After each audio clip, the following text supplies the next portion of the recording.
Mercedes-Benz yılların getirdiği deneyim ve teknolojisini artık geleceğin araçlarını yaratmakta kullanıyor. Mercedes bu kamyonu 2025 yılında yollara çıkartmaya hazırlanıyor. Almanya'da geçen yıl halka açık alanlarda çok başarılı testler gerçekleştirildi. Otobanda sürücüye ihtiyaç duymadan güvenli bir şekilde yol alabiliyor.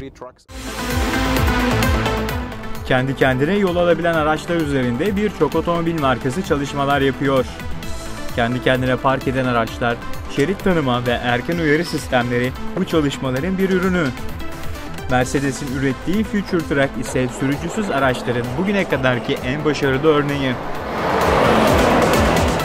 Kısa bir süre önce Almanya'da yapılan test sürüşlerini yayınladığımız Future Truck, birçok güvenlik önlemini, sensörü ve kamerayı bünyesinde bulunduruyor. Özellikle uzun yollarda daha güvenli bir sürüş sağlayan geleceğin kamyonu, gerekli komutlar girildikten sonra kendi kendine otobanda ilerleyebiliyor. Aracın üzerindeki sensörler ve kameralar yol şeritlerini, çevredeki araçları ve bu araçların hızlarını algılıyor. Yol durumunu, araçların potansiyelini hesaplayarak en uygun ve en güvenli şekilde yoluna devam edebiliyor.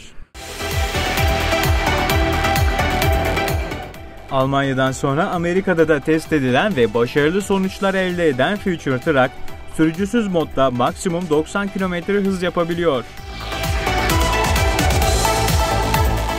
Sadece otobanda sürücüsüz bir şekilde giden araç, sürücüsüz moda geçtikten sonra hızını, şerit konumunu ve diğer tüm kontrolleri kendi kendine ayarlayarak yola devam edebiliyor.